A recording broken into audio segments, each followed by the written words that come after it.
Cinderella, by Jacob and Wilhelm Grimm. The wife of a rich man fell sick, and as she felt that her end was drawing near, she called her only daughter to her bedside and said, "Dear child, be good and pious, and then the good God will always protect thee, and I will look down on thee from heaven and be near thee." Thereupon, she closed her eyes and departed. Every day the maiden went out to her mother's grave and wept, and she remained pious and good.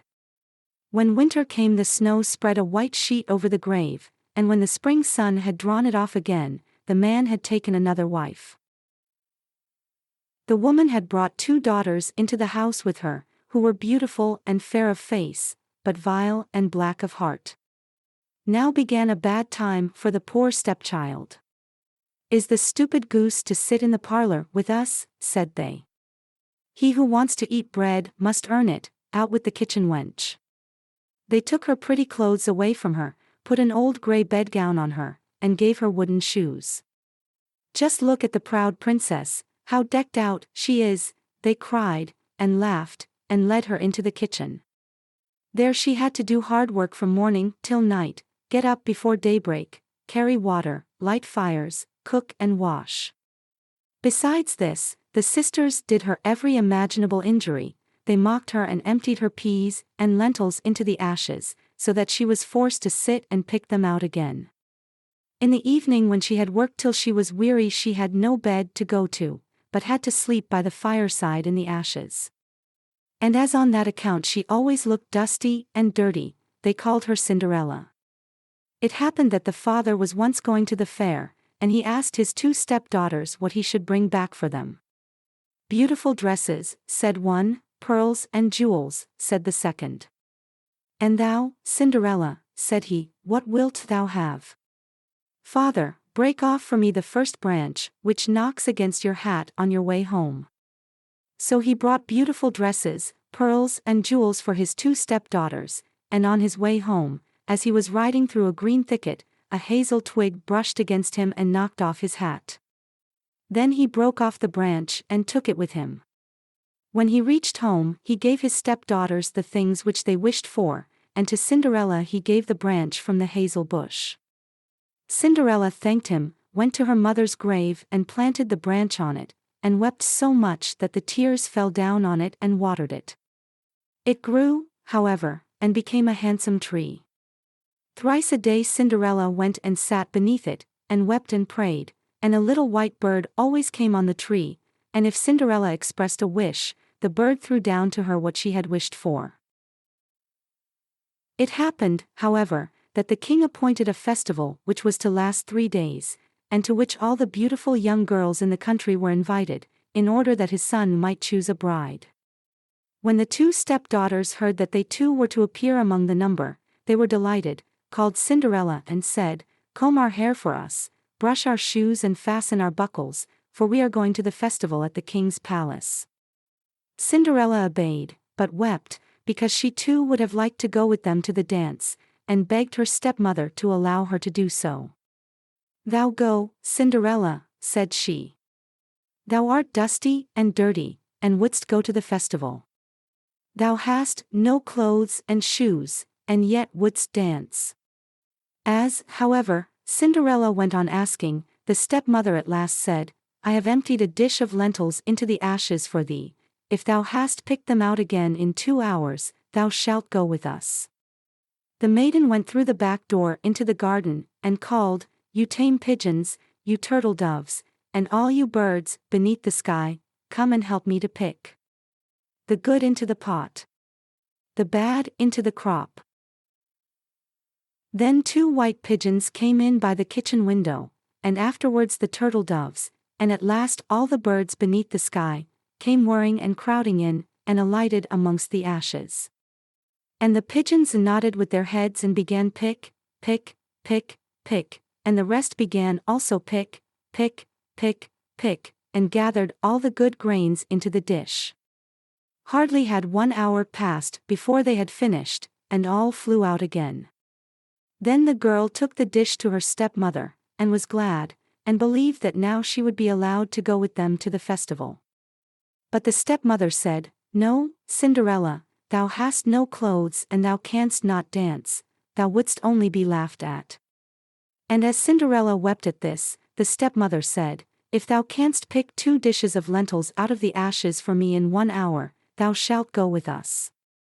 And she thought to herself that she most certainly cannot do.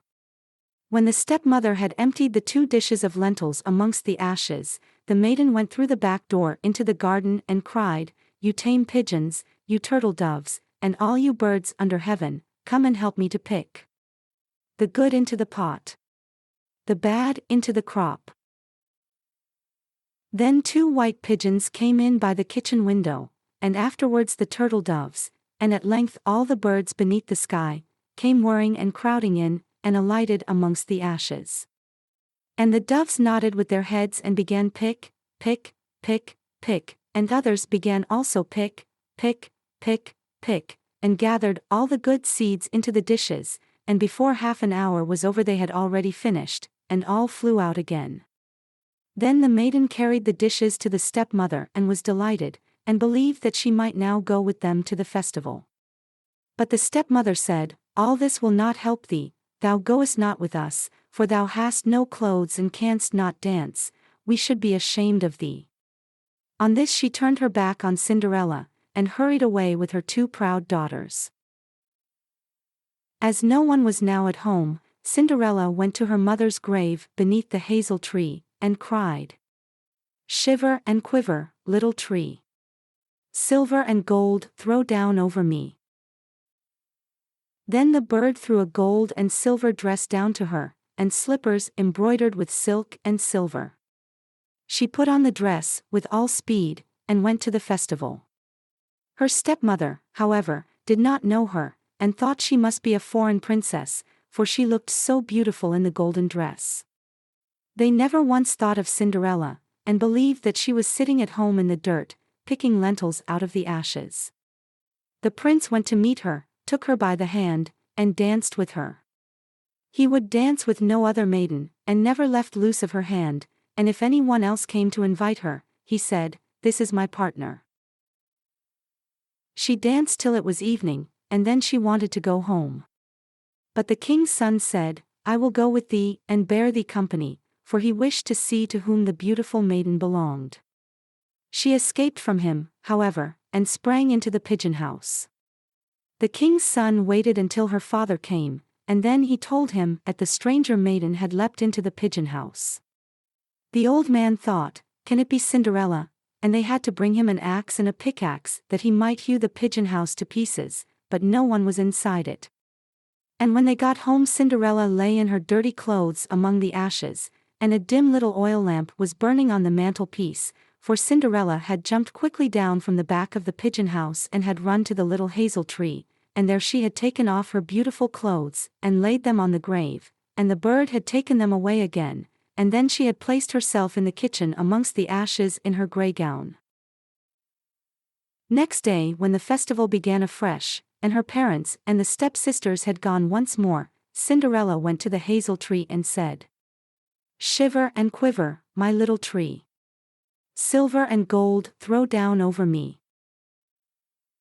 Then the bird threw down a much more beautiful dress than on the preceding day. And when Cinderella appeared at the festival in this dress, every one was astonished at her beauty. The king's son had waited until she came, and instantly took her by the hand and danced with no one but her. When others came and invited her, he said, She is my partner. When evening came she wished to leave, and the king's son followed her and wanted to see into which house she went.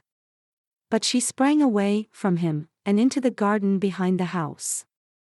Therein stood a beautiful tall tree on which hung the most magnificent pears. She clambered so nimbly between the branches like a squirrel, that the king's son did not know where she was gone. He waited until her father came, and said to him, The stranger maiden has escaped from me, and I believe she has climbed up the pear tree. The father thought, Can it be Cinderella? And had an axe brought and cut the tree down, but no one was in it.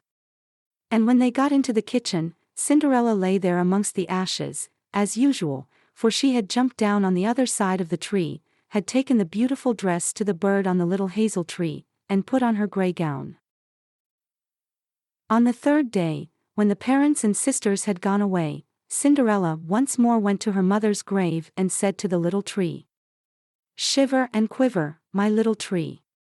Silver and gold throw down over me." And now the bird threw down to her a dress, which was more splendid and magnificent than any she had yet had, and the slippers were golden. And when she went to the festival in the dress, no one knew how to speak for astonishment. The king's son danced with her only, and if only one invited her to dance, he said, "She is my partner." When evening came, Cinderella wished to leave, and the king's son was anxious to go with her, but she escaped from him so quickly that he could not follow her. The king's son had, however, used a stratagem, and had caused the whole staircase to be smeared with pitch, and there, when she ran down, had the maiden's left slipper remained sticking. The king's son picked it up, and it was small and dainty, and all golden. Next morning, he went with it to the father, and said to him, "No one shall be my wife but she whose foot this golden slipper fits." Then were the two sisters glad, for they had pretty feet. The eldest went with the shoe into her room and wanted to try it on, and her mother stood by. But she could not get her big toe into it, and the shoe was too small for her. Then her mother gave her a knife and said, "Cut the toe off. When thou art queen thou wilt have no more need to go on foot." The maiden cut the toe off, forced the foot into the shoe, swallowed the pain, and went out to the king's son. Then he took her on his horse as his bride, and rode away with her. They were, however, obliged to pass the grave, and there, on the hazel tree, sat the two pigeons and cried, "Turn and peep, turn and peep. There's blood within the shoe. The shoe it is too small for her. The true bride waits for you." Then he looked at her foot and saw how the blood was streaming from it. He turned his horse round and took the false bride home again, and said she was not the true one, and that the other sister was to put the shoe on. Then this one went into her chamber and got her toes safely into the shoe, but her heel was too large. So her mother gave her a knife and said, "Cut a bit off thy heel. When thou art queen thou wilt have no more need to go on foot." The maiden cut a bit off her heel, forced her foot into the shoe, swallowed the pain, and went out to the king's son. He took her on his horse as his bride, and rode away with her, but when they passed by the hazel tree, two little pigeons sat on it and cried, "Turn and peep, turn and peep. There's blood within the shoe. The shoe it is too small for her. The true bride waits for you." He looked down at her foot and saw how the blood was running out of her shoe, and how it had stained her white stocking. Then he turned his horse and took the false bride home again. "This also is not the right one," said he. "Have you no other daughter?" "No," said the man, "there is still a little stunted kitchen wench, which my late wife left behind her, but she cannot possibly be the bride." The king's son said he was to send her up to him, but the mother answered, "Oh no, she is much too dirty, she cannot show herself." He absolutely insisted on it, and Cinderella had to be called. She first washed her hands and face clean, and then went and bowed down before the king's son, who gave her the golden shoe. Then she seated herself on a stool, drew her foot out of the heavy wooden shoe, and put it into the slipper, which fitted like a glove. And when she rose up and the king's son looked at her face, he recognized the beautiful maiden who had danced with him and cried, "That is the true bride." The stepmother and the two sisters were terrified and became pale with rage. He, however, took Cinderella on his horse and rode away with her. As they passed by the hazel tree, the two white doves cried, "Turn and peep, turn and peep. No blood is in the shoe. The shoe is not too small for her. The true bride rides with you." And when they had cried that, the two came flying down and placed themselves on Cinderella's shoulders, one on the right, the other on the left, and remained sitting there. When the wedding with the king's son had to be celebrated, the two false sisters came and wanted to get into favor with Cinderella and share her good fortune. When the betrothed couple went to church, the elder was at the right side and the younger at the left, and the pigeons pecked out one eye of each of them. Afterwards, as they came back, the elder was at the left, and the younger at the right, and then the pigeons pecked out the eye of each. And thus, for their wickedness and falsehood, they were punished with blindness as long as they lived.